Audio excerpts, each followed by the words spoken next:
اعوذ باللہ من الشیطان الرجیم بسم اللہ الرحمن الرحیم۔ سورہ فاطر کی چند آیتیں پڑھ رہا ہوں۔ آیت نمبر 29، آیت نمبر 30، آیت نمبر 31۔ ان الذین یتلون کتاب اللہ واقاموا الصلاۃ، بے شک جو لوگ اللہ کی کتاب پڑھتے ہیں اور نماز قائم کرتے ہیں، وَأَنفَقُوا مِمَّا رَزَقْنَاهُمْ سِرًّا وَعَلَانِيَةً، اور جو کچھ ہم نے ان کو عطا کیا ہے ان میں سے چھپے اور کھلے خرچ کرتے ہیں۔ یرجون تجارتا لن تبور، وہ ایسی تجارت کے امیدوار ہیں جو کبھی ضائع نہیں ہوگی۔ لیوفیہم اجورہم ویزیدہم من فضلہ، تاکہ اللہ ان کو ان کا پورا اجر دے اور ان کے لیے اپنے فضل سے اور زیادہ کر دے۔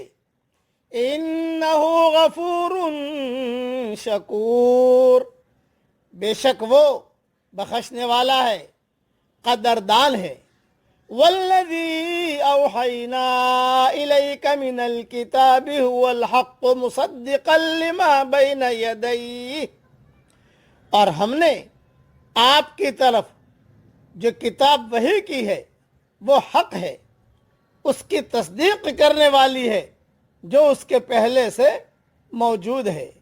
ان اللہ بعبادہ لخبیر بصیر، بے شک اللہ اپنے بندوں کی خبر رکھنے والا ہے، دیکھنے والا ہے۔ اب اس کی مختصر تشریح سن لیجئے۔ علم والا وہ ہے جو معرفت والا ہو، اور جس شخص کو معرفت حاصل ہو جائے وہ خدا کی کتاب کو اپنا فکری رہبر بنا لیتا ہے، وہ اللہ کا عبادت گزار بندہ بن جاتا ہے۔ انسانوں کے حق میں وہ اتنا مہربان ہو جاتا ہے کہ اپنی محنت کی کمائی میں سے ان کے لیے بھی حصہ لگاتا ہے۔ اس کے اندر یہ حوصلہ پیدا ہو جاتا ہے کہ ہماتن اپنے آپ کو خدا کے کام میں لگا دے اور اس پر قانع رہے کہ اس کا انعام اس کو آخرت میں دیا جائے گا۔ قرآن کی صداقت کا ایک ثبوت یہ بھی ہے کہ وہ عین ان پیشن گوئیوں کے مطابق ہے جو پچھلی کتابوں میں اس سے پہلے آ چکی تھی۔ اگر کوئی شخص سنجیدہ ہو تو یہی واقعہ اس کے قرآن پر ایمان لانے کے لیے کافی ہو جائے۔ اہل ایمان کی یہ چند صفات بیان کی اس آیت میں۔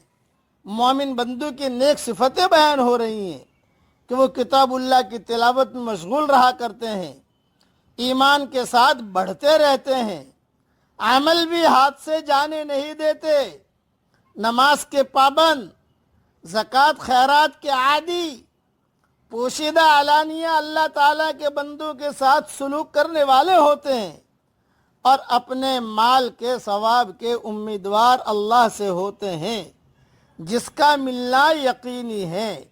انہیں ان کے پورے ثواب ملیں گے، بلکہ بہت بڑھا چڑھا کر ملیں گے، بہت بڑھا چڑھا کر، اور جس کا خیال بھی انہیں نہیں ہوگا اللہ تعالیٰ اتنا دے گا۔ اللہ تعالیٰ گناہوں کا بخشنے والا اور چھوٹے اور تھوڑے عمل کا بھی قدرداں ہے۔ حضرت مطرف رحمۃ اللہ علیہ تو اس آیت کو قاریوں کی آیت کہتے تھے۔ مسند احمد کی ایک حدیث میں ہے کہ اللہ تعالیٰ جب کسی بندے سے راضی ہوتا ہے تو اس پر بھلائیوں کی ثنا کرتا ہے جو اس نے کی نہ ہو، اور جب کسی سے ناراض ہوتا ہے تو اسی طرح برائیوں کی۔ یہ حدیث مسند احمد میں بھی ہے اور تفسیر ابن کثیر جلد 5 صفحہ 326 پر بھی ہے۔ قرآن اللہ کا حق کلام ہے، اللہ کا کلام ہے جو حق ہے۔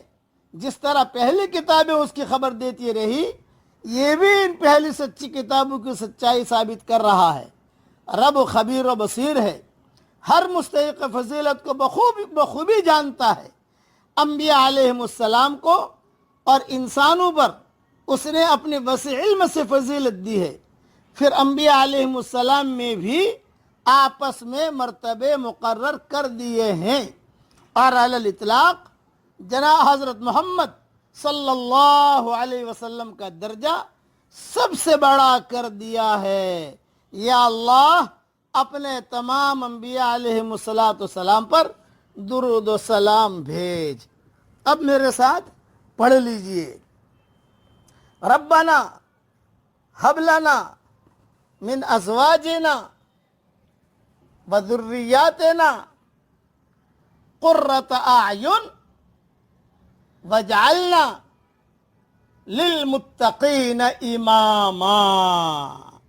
اسے قرآن شریف کی یہ آیت ہے، بار بار پڑھنے سے، ہر فرض نماز کے بعد پڑھنے سے اللہ تعالیٰ نسلوں کو دیندار بناتا ہے اور متقیوں کا اللہ امام بناتا ہے۔ اللہ تعالیٰ یہ دعا ہم سب کے لیے قبول فرمائے، آمین۔ وآخر دعوانا ان الحمدللہ رب العالمین۔